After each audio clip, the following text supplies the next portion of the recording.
ரிஷபராசி கார்த்திகை நட்சத்திரம் சிம்ம லக்னம். Please tell business and wealth. So அப்போ பிஸ்னஸ் அண்ட் வெல்த் அப்படின்னு வரும்போது உங்களோட கோச்சார ஜாதகத்தை தான் இப்போ நம்ம பார்க்க போகிறோம். ஸோ காமனாக பர்சனல் ஜாதகம் இங்கே அடங்காது. அப்போ ரிஷபராசி கார்த்திகை நட்சத்திரத்துக்கு இன்னைக்குள்ள கோச்சார நிலைகளில் கிரக நிலைகள் பிஸ்னஸுக்கு சாதகமாக இருக்கா அப்படின்ற ஒரு கேள்வி. அப்போ உங்களோட தொழில் தனத்துல சனி ராகு சேர்க்கை.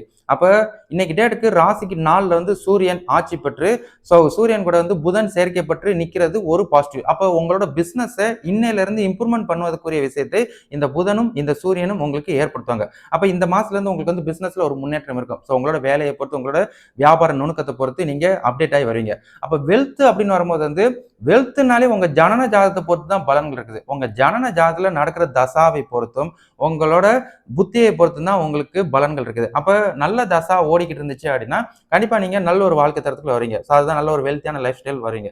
மற்றபடி ராசிக்கு இப்போதைக்கு பிசினஸுக்குரிய கிரக நிலைகள் சாதகமா இருக்குது. இந்த மாசத்தை கரெக்டா பயன்படுத்திட்டீங்கன்னா கண்டிப்பா நீங்க நல்ல ஒரு வருமானம் ஈட்டுவதற்குரிய விஷயங்கள் இருக்குது. அதை மிஸ் பண்ணிடுறாங்க. ஸோ நல்ல வருமானம் வந்துச்சுன்னா நல்ல ஒரு வெல்த்தியான லைஃப் நீங்க அப்டேட் பண்ணிக்கிட்டே இருக்கலாம் அப்படின்றத உங்களுக்கு நான் ஞாபகப்படுத்திக்கிறேன். சரிங்களா?